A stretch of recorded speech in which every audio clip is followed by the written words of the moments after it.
Magandang araw sa ating lahat. Bago natin pakinggan ang questions and answers, huwag kalimutan ang mag-like and share at sa hindi pa nakakapag-subscribe ay mag-subscribe na upang ma-notify kayo ng YouTube sa mga bagong uploads. Halina at atin nang pakinggan si Brother Eli Soriano. Sa itanong mo kay Soriano, Biblia ang sasagot. Usaping pananampalataya. Ang pangangaral ng mga pastor sa Pilipinas. Ang tanong, katotohanan ba?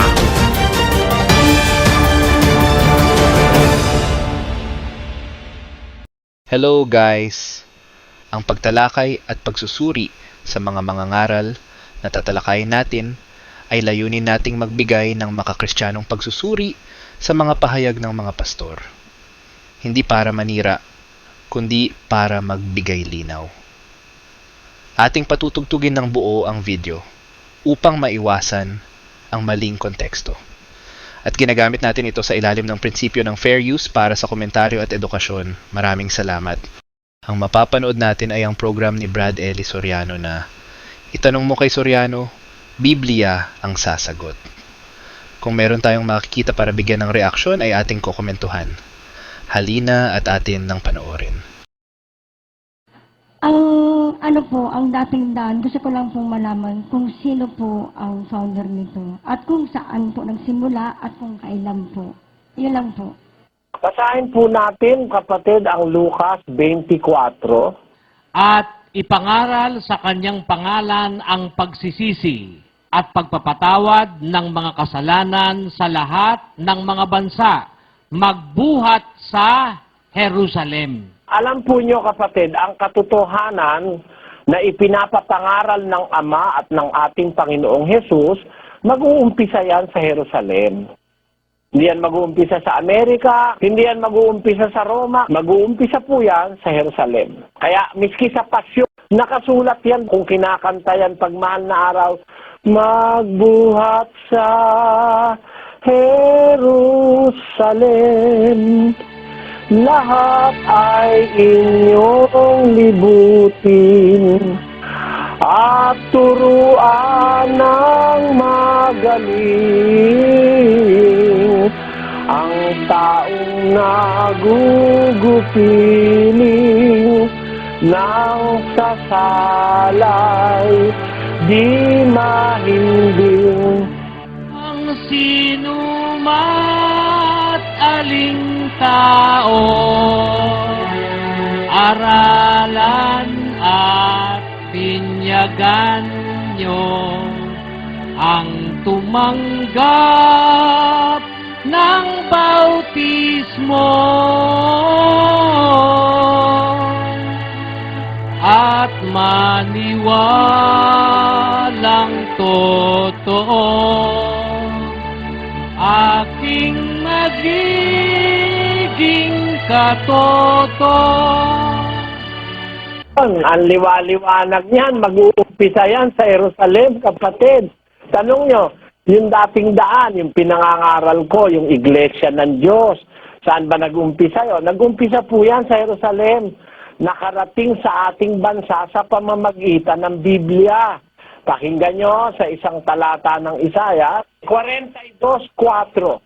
Siya'y hindi manglulupaypay o maduduwag man, hanggang sa maitatag niya ang kahatulan sa lupa, at ang mga pulo ay maghihintay sa kanyang kautusan. Ang mga pulong wika ay maghihintay ng kanyang kautusan. Kaya po nakarating yan sa Pilipinas, kapatid. Pero galing yan sa Jerusalem. Paano nakarating? Hindi naman nakapunta rito mga apostol. Meron po kasi tayong Biblia. Ang Biblia po ang pangangaral ng Panginoon Kristo at mga apostol. Isinulat po nila yan, kaya nakarating dito. Pakinggan nyo sa ikalawang Tesalonica, sa Kapitulo 2, ay ganito ang ating mababasa sa versikulo 14. Sa kalagayang ito'y tinawag niya kayo sa pamamagitan ng aming ebanghelyo upang magkamit ng kaluwalhatian ng ating Panginoong Hesukristo. Ang Diyos po kung tumawag ng tao sa pamamagitan ng ebanghelyo, sabi ni Pablo, tinawag niya kayo sa pamamagitan ng aming ebanghelyo. Kahit yung nasa malayo, kung makakapakinig ng ebanghelyo, matatawag din ng Diyos. 2:39 ng Gawa. Sapagkat sa inyo ang pangako at sa inyong mga anak at sa lahat ng nangasa malayo, maging ilan man ang tawagin ng Panginoon nating Diyos sa Kanya. Ayan, kahit yung nasa malayo, kagaya natin, napakalayo na natin sa Jerusalem, nag-umpisa yung pangangaral ni Kristo sa Jerusalem, malayo na tayo, pero nakarating dito. Kasi sa pamamagitan ng Ebanghelyo, makakatawag ang Diyos pati sa mga malalayong lugar. Kaya nakarating sa atin yan Basahin natin. Sa Thessalonica 2. Sa kalagayang ito'y tinawag niya kayo sa pamamagitan ng aming ebanghelyo upang magkamit ng kaluwalhatian ng ating Panginoong Hesukristo. Kaya nga, mga kapatid, kayo'y magpakatibay at inyong panghawakan ang mga aral na sa inyo'y itinuro, maging sa pamamagitan ng salita o ng aming sulat. Ayun. Nakapangangaral ang mga apostol, pati sa pamamagitan ng sulat. Kaya hanggang Pilipinas, nakakapangaral ang mga apostol. Tanong nyo, sino ang founder nito? Ang Panginoon po, nag-umpisa nga ito sa Jerusalem Wala naman po kaming binago, wala naman kaming itinayong sarili namin. Hindi kami nagtayo ng aming sariling aral. Ang amin pong ipinangangaral yung nasa Biblia lang. Kayo naman ang saksi, lahat ng tanong nyo galing sa Biblia ang sagot. Ayan. Kaya ito po sa tanong nyo, saan nag-umpisa? Sa Jerusalem. Anong pangalan ng iglesia? Iglesia ng Diyos. Yun po ang nasa Biblia. Yun po'y hindi ko itinayo, ipinangangaral ko po ngayon yun. Kumbaga, itinutuloy ko yung inumpisa ang ipangaral ng mga apostol. Yun po ang sagot sa inyong tanong, kapatid. Marami pong salamat. Po, kung kailan nag-start ang dating daan at bakit dating daan? Nag-start ito kasing dating daan, hindi naman ito yung aming organization Yung doon dating daan, yan, pamagat ng programa ko sa television at saka sa radyo, nag-start noong 1980. Programa po yun sa radyo at sa television. Isang programa kung saan nag-i-expose ako ng mga bagay-bagay sa pananampalataya, pinupuna ko yung mga mali ng iba-ibang mga relihiyon, tapos merong question and answer portion, itanong mo kay Soriano, which has been going on for the last 25 years sa Pilipinas. Pero ngayon, nasa third year na kami ng broadcast worldwide sa internet, nasa second year na kami ng broadcast sa satellite, direct to home sa USA and Canada, sa magitan ng facilities ng Globecast at saka ng Mabuhay Satellite, napapanood po tayo sa buong mundo sa magitan ng internet. Ang ating pong programa, ang dating daan, The Old Path, napapanood 24 hours a day, 7 days a week. Wala pong holiday. Sa aming kagustuhan na ito'y maibalita sa mas maraming mga tao. Bukod doon, namamasyal pa po ako sa iba't ibang mga lugar to visit our members firstly, tapos para makakumbinsi ng mga tao na malapit na wakas, we have to be very cautious and very particular about the coming end. Dapat maghanda tayo. Yun po, doon namin hinihikayat ang tao. Kasi it concerns our soul. Kaluluwa ho pinag-uusapan dito, di mo pwedeng ipagkatiwala yung kaluluwa mo kahit si kanino. Dapat magtiwala ka sa Diyos lang pagdating sa kaluluwa, pero sa tao, mahirap pong magtiwala. Kailangan yung salita ng Diyos ang pagtiwalaan. 146 stress ng awit. Huwag ninyong ilagak ang inyong tiwala sa mga pangulo, ni sa anak man ng mga tao na walang pagsaklolo. Tanyo? Sabi ng Biblia, huwag ninyong ilagak ang inyong tiwala sa mga pangulo o sa mga anak ng tao na walang pagsaklolo. Kung nagtitiwala ka sa tao, sa pastor mo, wala naman sa Biblia, balik ta rin ang payong. Sa Biblia ba yun? Wala naman Hindi balik kung nasa Biblia Pero wala naman. Balik ta rin ang payong. Salita lang ng pastor mo, naniwala ka. Anong sabi ng Diyos?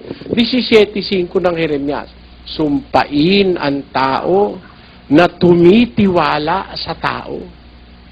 pagdating po sa relihiyon, ang pinagtitiwalaan mong tao, ganito ang sabi ng Panginoon. Sumpain ang tao na tumitiwala sa tao at ginagawang laman ng kanyang bisig at ang kanyang puso'y humihiwalay sa Panginoon.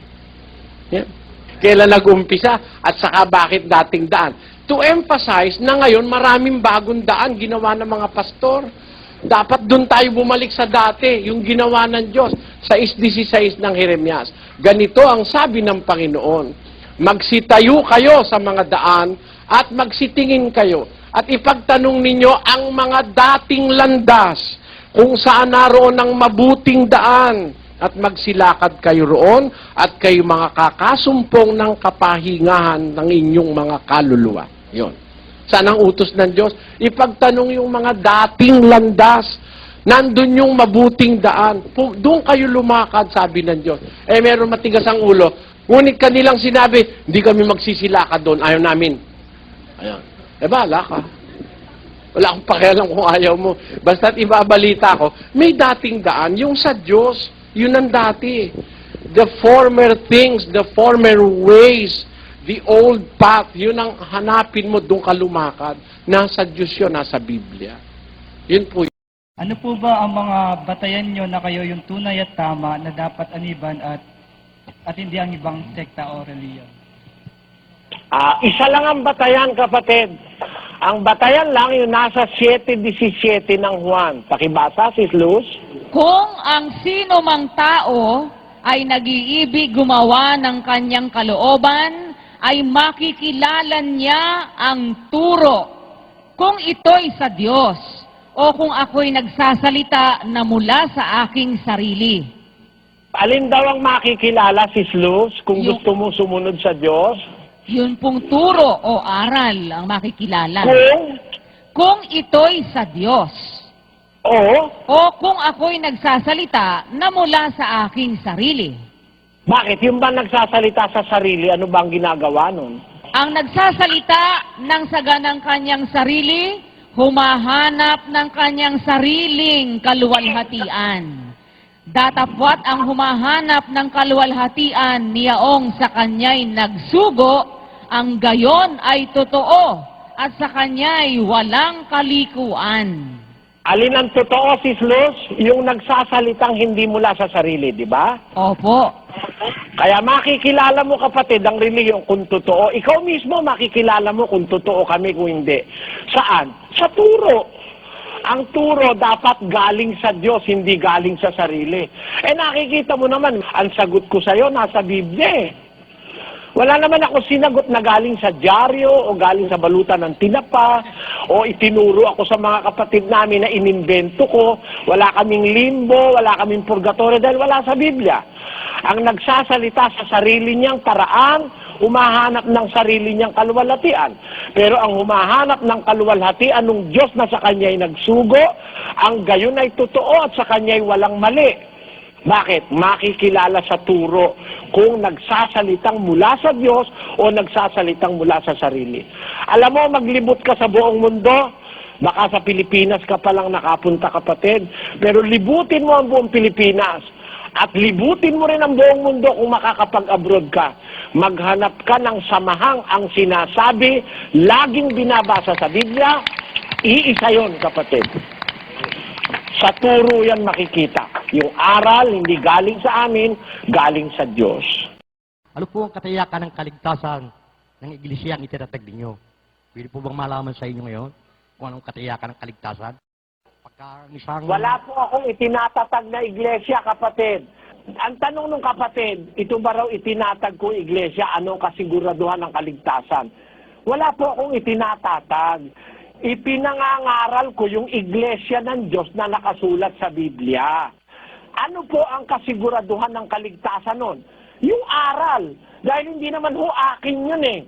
Nasa Biblia yun eh. Basahin natin ang 15:1-2 ng unang Korinto. Ngayon ipinatatalastas ko sa inyo, mga kapatid, ang ebanghelyo na sa inyo'y aking ipinangaral, na inyo namang tinanggap, na siya naman inyong pinananatilihan. Sa pamamagitan naman ito'y ligtas kayo kung matiyagan ninyong iingatan ang salitang ipinangaral ko sa inyo. Yan po ang kasiguraduhan yung aral ng mga apostol. Sa pamamagitan nito, sabi ni Pablo, ligtas kayo kung iingatan nyo yung salitang pinangaral ko sa inyo. Yan po tinuturo ko. Wala naman akong sariling turo eh. Binabasa ko lang sa turo ng mga apostol, kaya nakakatiyak po ang susunod na ang sinusunod nila hindi ako. Ang sinusunod nila yung nababasa sa Biblia. At yun ang kasiguraduhan nyo sapagkat yun ang aral ng Diyos. Hindi po akin yun.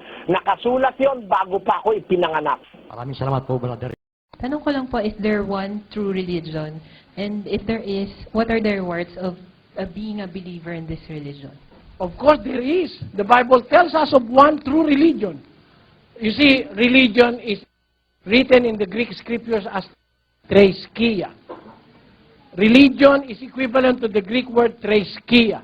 Let us put that on our screen. Threskia means ceremonial observance, religion, or worshiping. That is the meaning of threskia in the Greek Bible. Merong maraming kahulugan yung word religion. There are so many meaning, but it goes down to worship. True religion is true worship. There is one true worship, and that is the worship that is taught by God in the Scriptures. In fact, our Lord Jesus Christ said, we must worship the Father in His Spirit and in truth. No? There is one worship, true worship in the Bible. It embodies the one true religion of the Bible. Now, religion practically, literally means religion from the word religio. Re means again. Ligio means to tie. So, religion means to tie again. There must be a tying again. What is that tie? The tie that binds us to God. Because mankind have turned their faces from God, we have to be reconciled to God. We have to turn to God again. Let us go back to God. That is the essence of the word religion. Re meaning again, and ligio meaning to tie. Religare means also the same thing. Pagbabalik loob sa Diyos, religare. The word in Latin, religare, religio, religion in English, and threskia in Greek means to worship God again, to be back to God again, and to obey God again, because our forefathers have transgressed God's law, beginning from the time of Adam and Eve. Now, is there one true religion in the Bible? There is. Meron po. Yun ang itinuro ng mga apostol.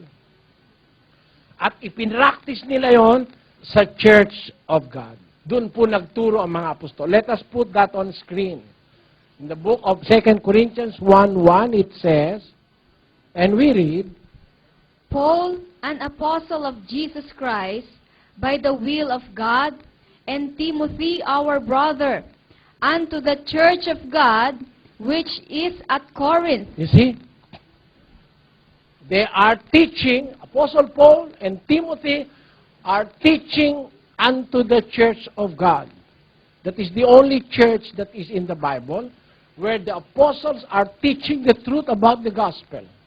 The church is the one church that was purchased by the blood of our Lord Jesus Christ. Let us read.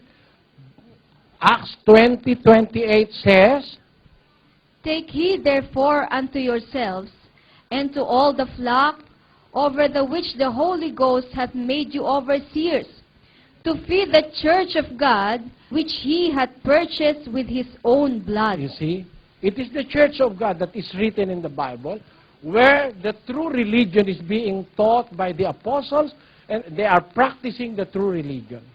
So, the true worship, the true way of serving God is in the church of God. Yun po ang nasa iglesia ng Diyos. There is one. Surely there is one. Because the Bible tells us.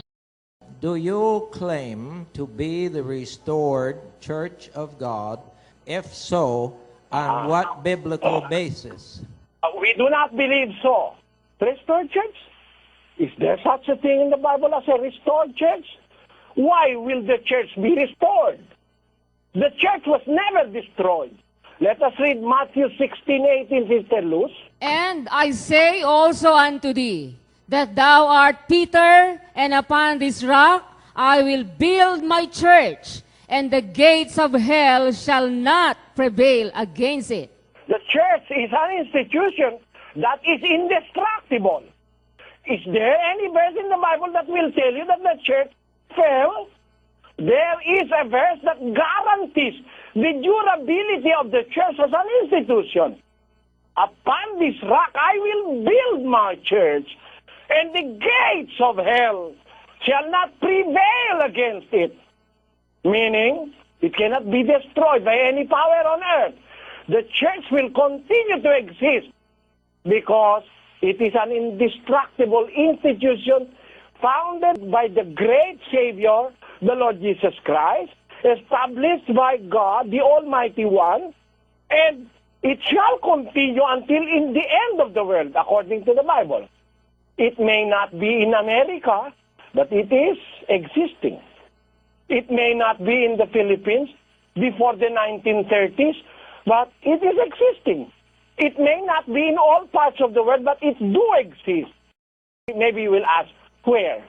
I do not know the exact position of the church or the exact location where the people of God are, but the Bible tells us that even 2 or 3 gathered in my name, I am in the midst of them. There is a church when there is Christ together with 2 or 3 believers. They may not be popular, but they do exist.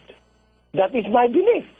I do not believe that the church has to be restored or to be reconstructed because it fell. It is a fallacy that the church was destroyed. They use the term nalipol. There was no one left. They all were destroyed or nalipol. But let us put it biblically. Totoo ba yung sinasabi na nalipol lahat? They were all destroyed? Or they come into destruction? Let us read in the book of John, chapter 10, verse 28 and 29. It says, And I give unto them eternal life, and they shall never perish, neither shall any man pluck them out of my hand. Pakibasa mo sa Tagalog. At sila'y binibigyan ko ng walang hanggang buhay, at kailanmay hindi sila malilipol, at hindi sila aagawin ng sinuman sa aking kamay. In English it says, I give unto them eternal life, and they shall never perish. Hindi sila kailanman malilipol. Sa Bisaya, ug ako nagahatag kanila sa kinabuhi nga walay katapusan. Ug sila, dili na gayud mawala. Ug wala bisan kinsa nga makaagaw kanila sa akong kamot. Dili sila gayud mawala. Ayon. Hindi sila malilipol. They shall never perish. That is the assurance of the Lord Jesus Christ. Now here comes saying, ang iglesia, walang natira, so it needs to be restored or reconstructed.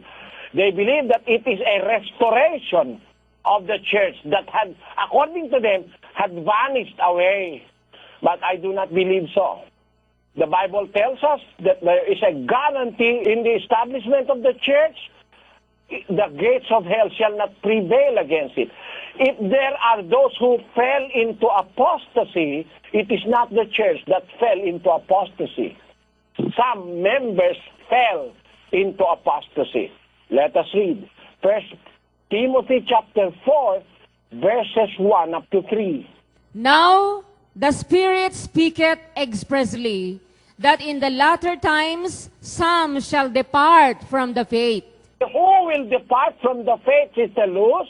Some shall depart from the faith. Continue. Giving heed to seducing spirits and doctrines of devils, speaking lies in hypocrisy, having their conscience seared with a hot iron, forbidding to marry and commanding to abstain from meats which God had created to be received with thanksgiving of them which believe and know the truth. Oh, it is not the church that will fall into apostasy. some. When you say some, it is not the church. Some. Not all. The church will remain steadfast in faith. The church as an institution will be there. It is preserved. It's confined within the power of the Word of God. The church is always there. Where it is it in Germany or in the United States or in the Middle East? Nobody can pinpoint that. Because the Bible tells us that wherever there are 2 or 3 that congregates together in the name of the Lord Jesus Christ, it is a valid congregation. I am in the midst of them, according to the Bible. Even if there are only 2 or 3, even if it is only a team of a husband and a wife and a child, the church does exist, according to the Bible. So, the idea, as you ask us, do you also believe that your church or your group is the restoration? I do not believe so. I do not believe so, because I believe that the church continues to exist. Even if people may die, the church continues to exist. Abraham died, Isaac died, and Jacob died, but in the eyes of God, they are not dead. 22:32 of the book of Matthew, it says, I am the God of Abraham, and the God of Isaac, and the God of Jacob. God is not the God of the dead, but of the living. I'm the God of Abraham, the God of Jacob, and the God of Isaac. When he said that first to Moses, when he is calling Moses on the wilderness of Sinai, he introduced himself to Moses as, I am the God of Abraham, the God of Isaac, and the God of Jacob. I am the God of your fathers, he said. That time that Moses was alive, Abraham was already dead. Isaac and Jacob was already dead. And when the Lord Jesus Christ repeated that utterance from the Lord God, they were all dead. But according to the verse, God of the Bible is not a God of the dead, but of the living. So for God, they exist. They are not dead. So the church exists. Even though the Apostle Paul is dead physically, the apostles are dead, the first century Christians are dead, the church is not to be restored. It exists. It does exist. And we have received that church through the Bible, to the teachings of the Lord Jesus Christ. So we do not claim to be a restoration of the church in the Bible, but our claim is that we affiliated ourselves to that church. Let us read the verse. 3:6 of the book of Ephesians says, That the Gentiles should be fellow heirs, and of the same body, and partakers of his promise in Christ by the gospel. It is by the gospel that we will be partakers of the promise, that we will be a part of the same body. Is there a body? There is, Brother Eli. How can you be fellow heirs? How can you be partakers of the promise in the same body if that body is not existing anymore? It does exist.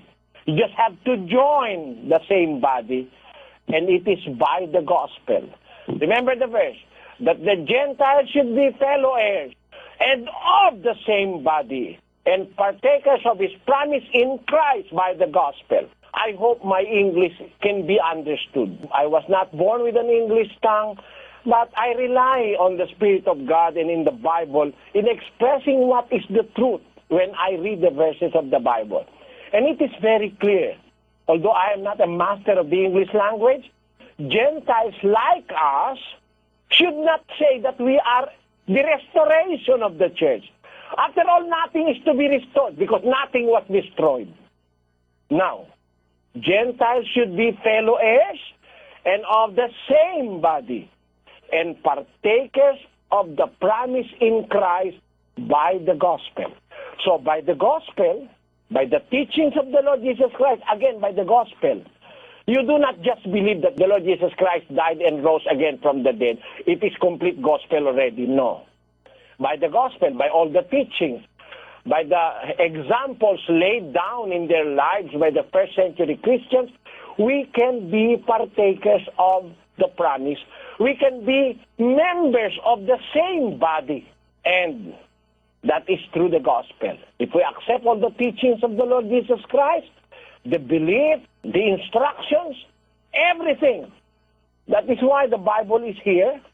God willed it to reach our times, although it suffered so many persecutions, because the intent of God is for us to know the entire truth of the gospel. Let us read 2 Timothy chapter 3, verses 16 to 17. It says, All scripture is given by inspiration of God and is profitable for doctrine, for reproof, for correction, for instruction in righteousness, that the man of God may be perfect, thoroughly furnished unto all good works. you see, unto all good works, unto all good information, unto all good teachings, that the man of God may be perfect, thoroughly furnished unto all good works. From where all those good works will come, all scriptures that are inspired of God is profitable for doctrine, for reproof. That is my answer to your question, brother. Thank you. Ang aking itatanong ay minsan ang naitanong sa akin at gusto ko lamang pong itanong sa inyo upang mabigyan ng pamantayan ang aking naisagot.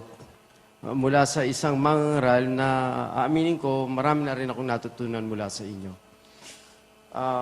Brother Eli, sa inyong gawain sa pagpapaturo, sa pangangaral ng mga salita ng Diyos upang makapagpaligtas ng mga kaluluwa at sa pagsunod ninyo sa kautusan ng ating Panginoon.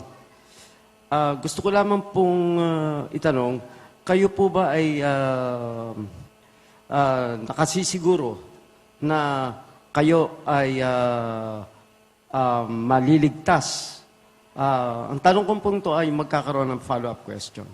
Kapatid, sa panahon ngayon, yung makasiguro tayo, isang bagay na iba yon kaysa sa sumasampalataya tayo. Alam mo, ang pananampalataya ko, may awa ang Diyos at may katwiran. Kung halimbawa, hindi ako naging dapat sa Diyos sa katwiran, siguro magiging dapat ako sa awa ng Diyos eh. Maliligtas ako pag naawa ang Diyos sa akin. Alam mo kung bakit? Nakakita ako ng mga pruweba na ginamit ako ng Diyos sa maraming tao. Mga taong magpapakamatay na, pamilyang wasak na, mag-asawang maghihiwalay na, magbabarilan na, nakapakinig, nagbalik loob, nabuo ang pamilya, mga drug addict, nagbagong buhayan. Siguro, kung ginamit ako ng Diyos sa mga taong yan, sa pamamagitan ng pangangaral ko, naging dapat sila sa Diyos, hindi ba kaya pwedeng maawa ang Diyos sa akin para ako maging dapat? Pero alam mo, yung sinasabi mong makakasiguro, sasabihin ko, sigurado ako, parang kapalaluan kasi yun eh. Basahin natin ang Pilipos 3:13. Mga kapatid, hindi ko pa inaaring inabot. Datapwat isang bagay ang ginagawa ko, na nililimot ang mga bagay na nasa likuran at tinutungo ang mga bagay na hinaharap. Ayon, si San Pablo mismo, dakilang apostol ni Kristo yan, sabi niya, hindi ko pa inaaring inabot, sabi niya. Datapwat isang bagay ang ginagawa ko, na nililimot ang mga bagay na nasa likuran at tinutungo ang mga bagay na hinaharap. Sa 14. Nagtutumulin ako sa hangganan sa gantimpala ng dakilang pagtawag ng Diyos na kay Kristo Jesus. Ayon, nagtutumulin siya. Ibig sabihin, he is making or trying to utilize every opportunity and effort para makarating siya dun sa hangganan. Kumbaga may hangganan eh. May, kumbaga sa naghahabulan, may finish line. Para masabi mong sigurado nang ako ang champion o ako ang nanalo sa marathon, pag yung finish line narating mo na o kaya yung ribbon napatid mo na. Eh kasi hanggang hindi ka pa nakakarating doon sa finish line, sasabihin mo sigurado ka na. Malay ko kung bukas makalawa, makagawa ako ng maling malaki sa harap ng Diyos. Pakinggan mo ang sabi ni Pablo sa unang Korinto 9:27. Ngunit hinahampas ko ang aking katawan at aking sinusupil. Baka sakaling sa anumang paraan, pagkapangaral ko sa iba, ay ako rin ay itakwil. Amon, sabi ni Pablo, kapatid, nung buhay pa siya at malakas pa siya, sinusupil ko ang aking sarili, ang aking katawan, hinahampas ko. Baka pagkapangaral ko sa iba, ako rin naman na itakwil. Kasi habang ikaw ay bata pa, malakas pa, may mga tukso ng laman, may mga kalayawan, baka madala ka pa eh. Kaya sabi niya, sinahampas ko ang katawan ko, sinusupil ko, baka pagkapangaral ko sa iba, ako naman ang itakwil. Pero nung matanda na siya, sinabi ni San Pablo, sabi niya na mula ngayon natataan sa akin ang putong ng katwiran. Kasi nasa finish line na siya. Wala pa naman ako sa finish line, kapatid, no? Pakiramdam ko, hindi pa naman ako masyadong matandang-matanda para halimbawa hindi na ako matuksong gumawa ng masama, no? Kaya hindi ko pwedeng sabihin sigurado na ako. Bagaman meron akong pananalig na maaari akong maligtas at maaaring kaawaan ng Diyos ang kaluluwa ko dahil sa nagawa ko sa aking kapwa, maaaring gantihin ako ng Diyos. Ayoko nung sabihin sigurado parang pagpapalalo yun kapatid. Paano po malaman ng isang tao na siya po ay ligtas? Brother Eli, yun po ang tanong niya. Paano malalaman ng isang tao na siya ay ligtas? Opo. Alam nyo, ang kaligtasan kasi may batayan. Meron po yung mga dapat na pagbatayan sa aklat ng Diyos o sa Biblia. Ang kaligtasan po yung pagsunod, pagtalima sa aral ng Ebanghelyo. Gaya po ng ating mababasa sa unang Korinto 15:1 hanggang 2. Ito po ang sinasabi sa talata. Lagay natin sa screen. Ngayon ipinatatalastas ko sa inyo, mga kapatid, ang ebanghelyo na sa inyo'y aking ipinangaral, na inyo namang tinanggap, na siya naman ninyong pinananatilihan. Sa pamamagitan ito'y ligtas kayo, kung matyagan ninyong iingatan ang salitang ipinangaral ko sa inyo. Ayun. Ang ebanghelyo, yan batayan ng kaligtasan, pero merong sinasabing kondisyon. Sa pamamagitan ng wika nito, sabi ni Pablo, ligtas kayo kung matiyagan ninyong iingatan ang salitang ipinangaral ko sa inyo. So, nasa pag-iingat po yan ng tao. Ang pagsunod, ang pagtupad dun sa sinasabi ng Ebanghelyo, nandun po ang kaligtasan. Hindi po kagaya na basta tinanggap mo si Jesus, kahit ano pa mangyari, ligtas ka na. Habang panahon ka ng ligtas, once saved, always saved. Yan po ay maling paniniwala. Nangangailangan tayo ng pagsunod, pag-iingat sa pagsunod. Pagka nawala po kasi yung pag-iingat, ay maaaring maiwala natin yung kaloob na kaligtasan. Gaya ng sinasabi sa aklat naman po ng Juan. Mag-ingat kayo sa inyong sarili upang huwag ninyong iwala ang mga bagay na aming pinagpagalan, kundi upang tanggapin ninyo ang isang lubos na kagantihan. Yan po ang sinasabi. Maliwanag po dyan, pinag-iingat po ng Diyos o pinag-iingat ni San Juan ang mga kapatid upang huwag ang wika ninyong iwala ang mga bagay na aming pinagpagalan. Ayun, kasi maiwawala mo yun Sister Lucy. Opo. Sabi nila, hindi na raw nawawala yung kaligtasan pag natanggap mo na. Hindi ko matanggap ng konsyensya na ang isang Kristiyano po pwedeng pumatay, po pwedeng mag-drugs, tapos ligtas pa rin. Hindi ganun ang sinasabi ng Biblia. Ang sabi sa Biblia, mag-ingat kayo sa inyong sarili upang huwag ninyong iwala ang bagay na aming pinagpagalan. Ang Ebanghelyo, sa pamamagitan nito, ligtas kayo kung matiyagan ninyong iingatan ang mga salitang ipinangaral ko sa inyo. Ayun. So, ang kaligtasan, dependent sa Ebanghelyo at sa pag-iingat noong sumusunod sa Ebanghelyo, Sister Luz. Yun nga po, Brother Eli. Hindi basta tinanggap mo lang si Kristo, ligtas ka na agad. Hindi ganon. You have to undergo a process whereby you have to be very careful in doing or following the will of God and of our Lord Jesus Christ. Yan ang sinasabi sa kasulatan. At yan hindi naman yan sa isang talata lang ng Biblia makikita. Sa maraming talata ng Biblia, makikita mo talagang ang Kristiyano para maligtas, nangangailangang mag-ingat. Laging sumusunod. Hindi ang pagsunod ay isang araw tapos na, hindi ganon. Gaya ni San Pablo, siya mangangaral na siya, apostol na siya, pero nag-iingat pa rin siya Pakinggan nyo sa unang Korinto 9:27. Ito po ang sabi ni San Pablo, "Ngunit hinahampas ko ang aking katawan at aking sinusupil. Baka sakaling sa anumang paraan, pagkapangaral ko sa iba, ay ako rin ay itakwil." Nakita mo yan, Sister Luz? Opo. Mangangaral na yan pero hinahampas ko ang aking katawan, sinusupil ko ang aking sarili. Baka pagkapangaral ko sa iba sa anumang paraan, ay ako rin ay itakwil. So may possibility, itakwil siya kahit siya mangangaral pa, pagka hindi siya mag-iingat, kundi niya susupilin yung kanyang sarili.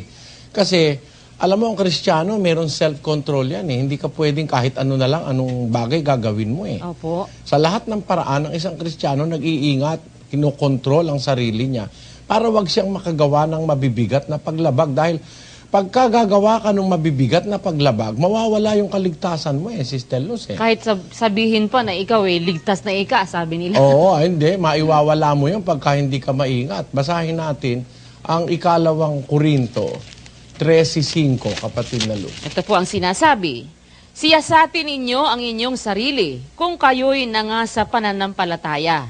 Subukin ninyo ang inyong sarili. Hindi ba ninyo nalalaman sa ganang inyong sarili na si Hesu Kristo ay nasa inyo? Maliban na nga kung kayo'y itinakwil na." Ayun, pwede ka pala namang itakwil Kiliwa-liwanag Kaya sabi, siyasatin nyo inyong sarili. Examine yourselves.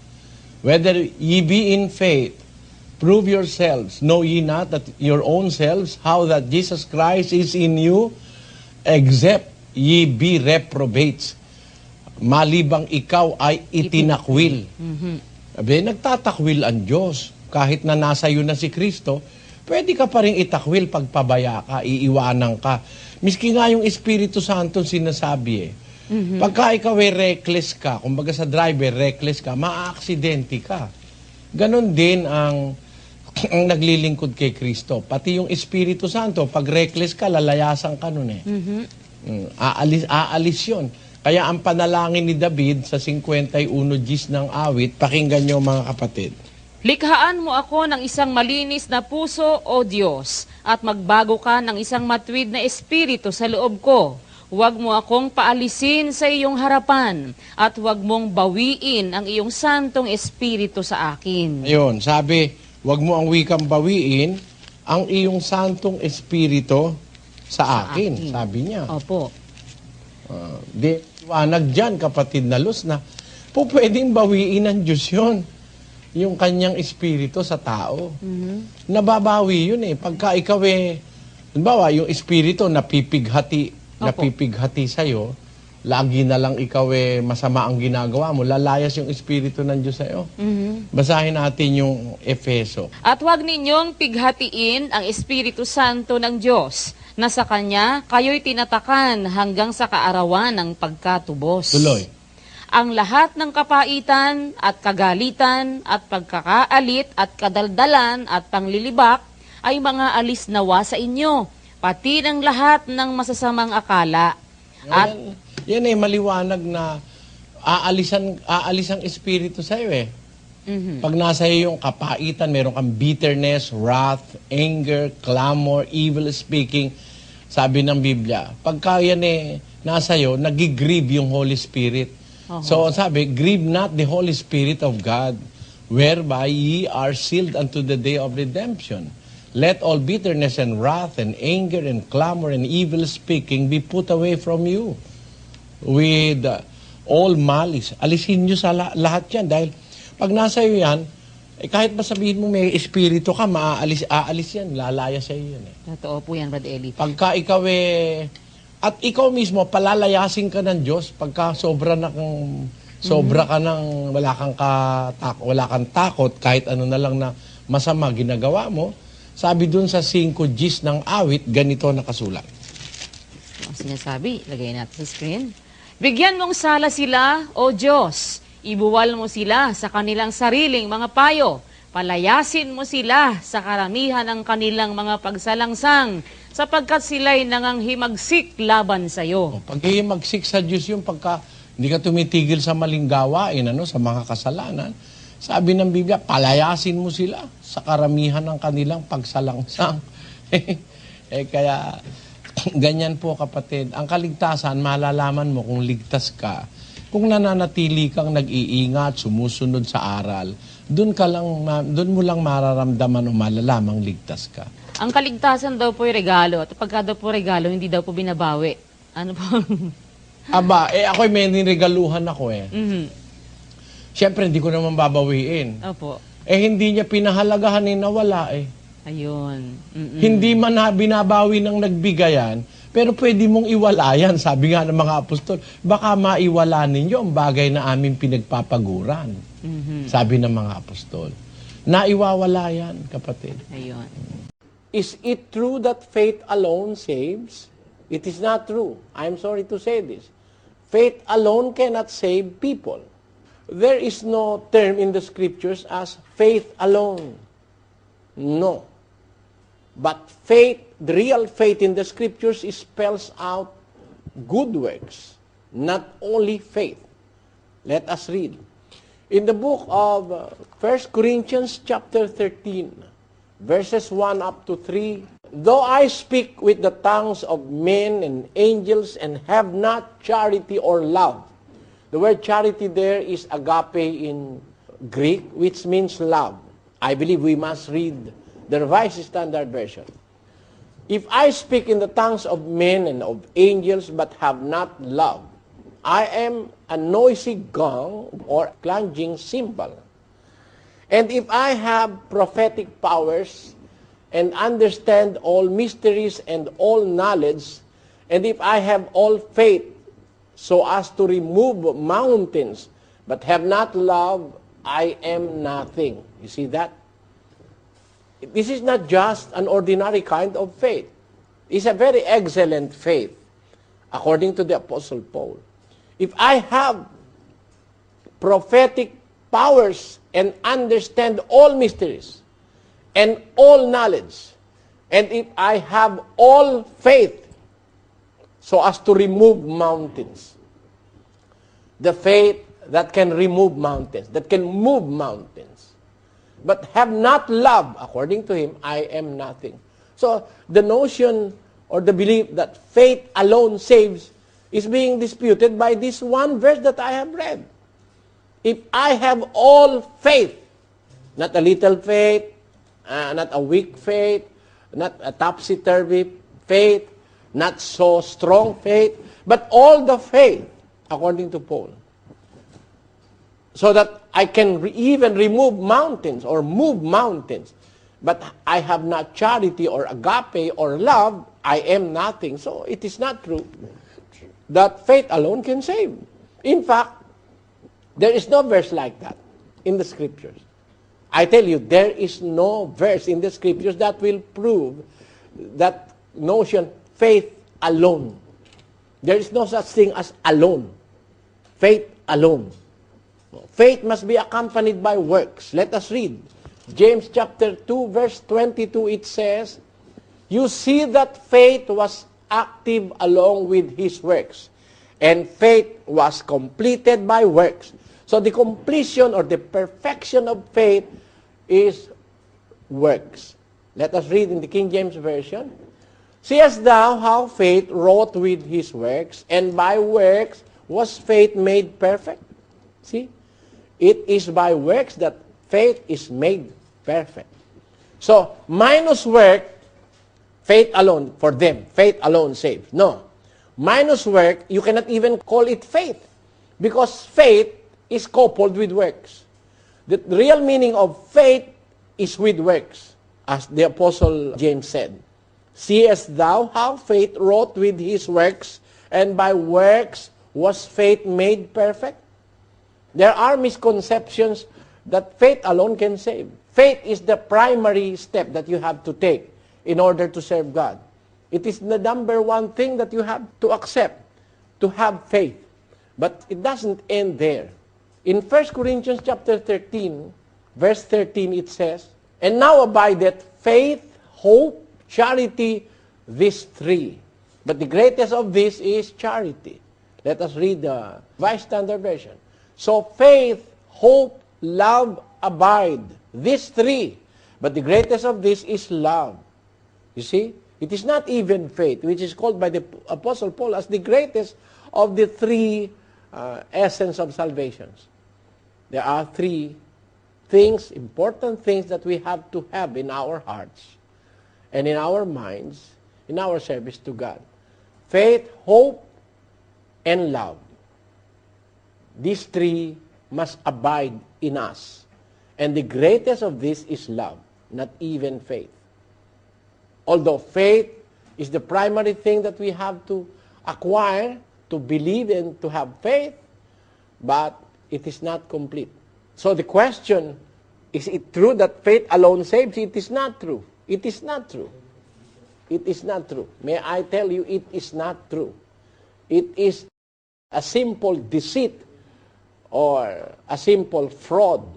It is not wise to believe that. It is not biblical because in the Bible, even have all the faith, according to Paul. But if I do not have love or charity, then I am nothing. 13:2 of the book of 1 Corinthians. That is our answer. Sa Bible po, sa Jude po, chapter 1, verse 9 po. Kasi po dito po, datapwat ang Arkanghel Miguel nang makipaglaban sa Diablo na nakikipagtalo tungkol sa katawan ni Moises. Bakit po nakipagtalo sa Arkanghel Miguel sa katawan ni Moises? Ano po ang meron doon? Hindi. Nakipagtalo yung si Arkanghel Miguel sa Diablo tungkol sa katawan ni Moises. No? Ang nagtalo, kapatid, si Arkanghel Miguel at saka yung Diablo. Ang pinagtalunan, yung katawan ni Moises. Kasi alam mo, meron kasing mga bagay na hindi pangkaraniwan sa katawan ni Moises. Kapatid, meron kasing hindi pangkaraniwan. At itong demonyo, ang demonyo kasi gusto niya laging pagtatalo eh. Yan ang gusto ni Satanas yung pakikipagtalo, yung gulo. Yon. Si Arkanghel Miguel, siyempre, banal na anghel yan, ay pagtatanggol niyan yung katwiran ng Diyos. Kasi alam mo, yung katawan ni Moises, nalibing yan, walang nakakaalam kung saan nalibing eh. Kaya pinanggalingan ng pagtatalo nila nung Diablo. Basahin natin ang 34:6 ng Deuteronomy. At kanyang inilibing siya sa libis sa lupain ng Moab na nasa tapat ng Bet-peor. Ngunit sino mang tao ay hindi nakaaalam ng libingan niya hanggang sa araw na ito. Tamo, si Moises nung ilibing, ang Diyos ang naglibing eh. Walang nakakaalam na tao kahit sino tungkol sa kanyang libingan. Sabi ng Biblia, no? Kaya hindi katakataka na itong Diablo makipagtalo kay Moises, kay Arkanghel Miguel tungkol sa katawan ni Moises. Kasi mahiwaga yung katawan ni Moises eh. Biro mo, nalibing, ang Diyos ang naglibing, walang nakakaalam na kahit sinong tao. Kahit alam ni Sephora yon na yung kanyang libingan, hindi naman magdadala si Sephora ng bulaklak. Tsaka ng Hindi na, wala namang kwenta na kasi yun eh. Pero talagang walang nakakaalam nung libingan ng katawan ni Moises dahil ang naglibing ang Panginoon, sabi ng Biblia. Kaya merong pagtatalong that ensued, Brother Joseph. Opo. Hinahanap kasi ni Satanas ang katawan ni Moises. Kaya sila nagtatalo ni Arkanghel Miguel. Kasi ang kamatayan ng laman ay nasa autoridad ni Satanas. Hindi ba?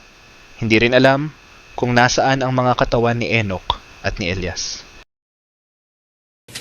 Nayawa istorya, pag-inim sa alak, bawal ba ng kuwat pag-inom?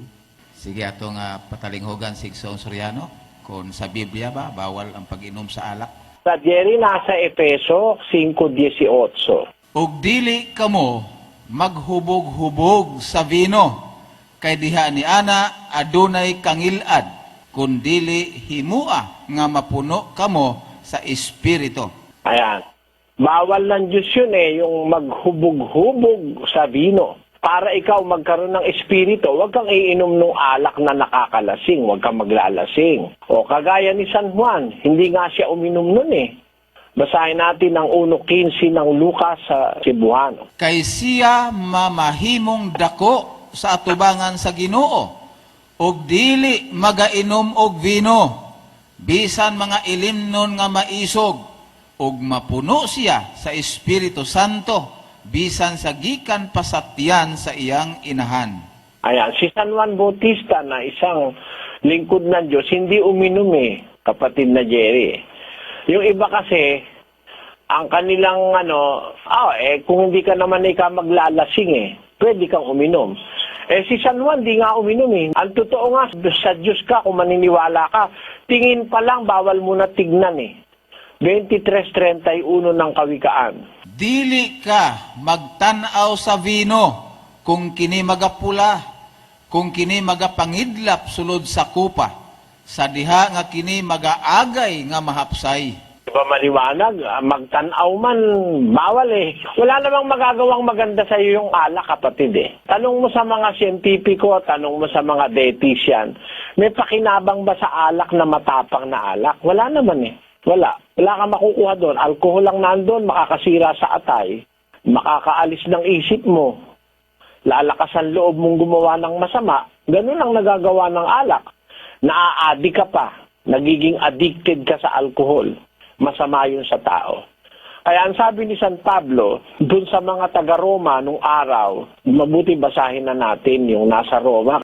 Mabuti ang huwag kumain ng lamangkati, ni uminom ng alak, ni gumawa ng anuman na katitisuran ng iyong kapatid.